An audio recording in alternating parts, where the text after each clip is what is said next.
Today. Thank you. Thank you. Well, Matt, where are we now? Well, we're at Braddock's Battlefield History Center, and we're actually in our other space, the other side of the museum. So right here, we're next to some of our artillery pieces that we have here.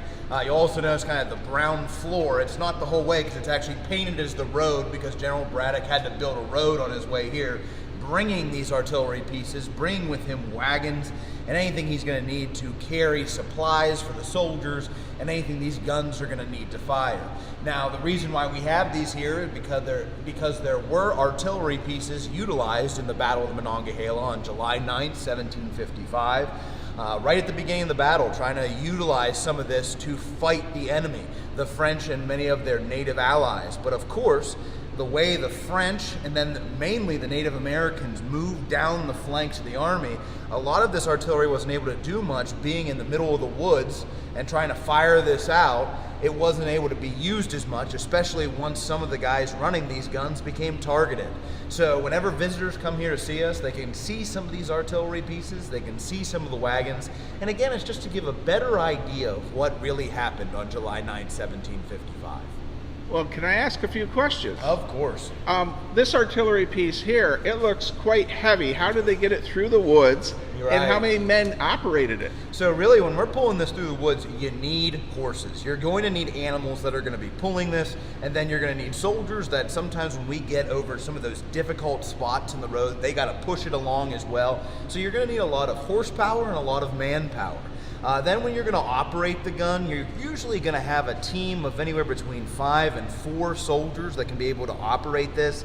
Now, if you want to be less safe, which I don't recommend, because we're always safe when we fire our guns at Fort Ligonier and at Braddock's Battlefield History Center, you could do it with less in the heat of battle, but really you're going to need about a team of 5 to 6 that are going to be able to fire this. Wow. And you were talking about wagons. Yeah, of course. Why did they have wagons? Well, wagons, like especially if you kind of pan right over there, you're going to see that we have some of these wagons and tumbrel carts that were here. The tumbrel cart that is actually the smaller one, that's what Braddock was removed from the battlefield in. They carried him off the field from the battlefield. But really, why do you need those wagons? That's because with an army that's so large, you need food, you need supplies, you need tools, and if you go over here and you can see some of these wagons that you have, if you have these, then that means you can bring that supplies along with you. Remember, General Braddock's trying to get to Fort Duquesne. He's trying to lay siege to it. And the only way that army is going to move is if you feed it. If you don't feed it, it's not going to fight and it's not going to work for you. So having these types of wagons. What's this wagon called again? This is a tumbrel cart that we have here. And this is the same type of cart that whenever General Braddock was mortally wounded and he fell from his horse, he was initially wrapped in his sash and removed from the field, carried off the field in his officer's sash. But then they put him in a tumbrel cart and then took him off the field.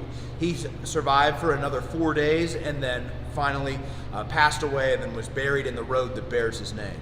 And I'm looking at the wagon behind us. Can you mention, like, it doesn't seem to have wood. It has like some kind of reeds. What is that? Yeah, it has some wicker work, and that actually allows for air movement through there. That actually is going to keep things in here fresh, usually with a lot of ammunition wagons, keep things dry and things like that. But you would have seen wagons and almost looking like, we're very familiar with the Conestoga wagon, but if you could imagine smaller versions of those, that's probably what Braddock was going to be bringing with him. All right, well, this has been fantastic. Is there anything else you'd like to close out with this video? Well, really just, folks, we're open. Come see us, check out our hours on our website, or check our social media page on our Facebook. We love being able to tell this story for visitors and getting to see folks that come from all over the world to visit us. So please come join us here at the Braddock's Battlefield History Center, and we hope to see you soon. Thank you. Well, Matt, where are we now?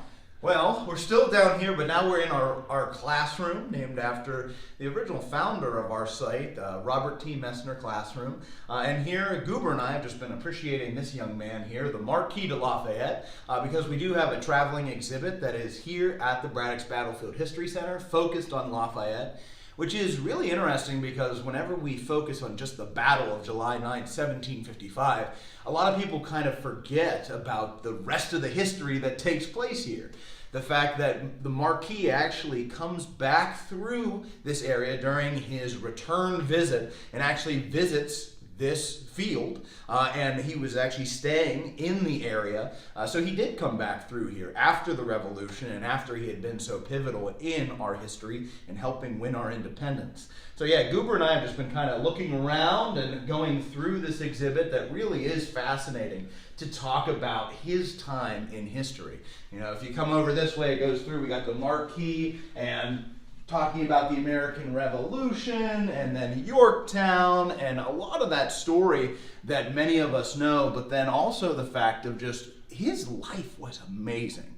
The Marquis not only being such a pivotal role in our history, but then what he did later on, of course, in France, and then his legacy and being a guest to us and honestly being almost like an adopted son to George Washington. So if you get the chance, you can come visit us down here. You can see this exhibit as well as all the other collection that we have down here. And we really hope you will. This exhibit, I believe, is going to be here till March. And again, for specific dates, you can always give us a call on that or check out our social media and our website. All right, and I'd like to mention Goober is an actual member of the American Friends for Lafayette, and he's helped with a donation here. Yeah. And the videos that we're making are getting donated for February to the American Friends of Lafayette to help pay for this traveling exhibit.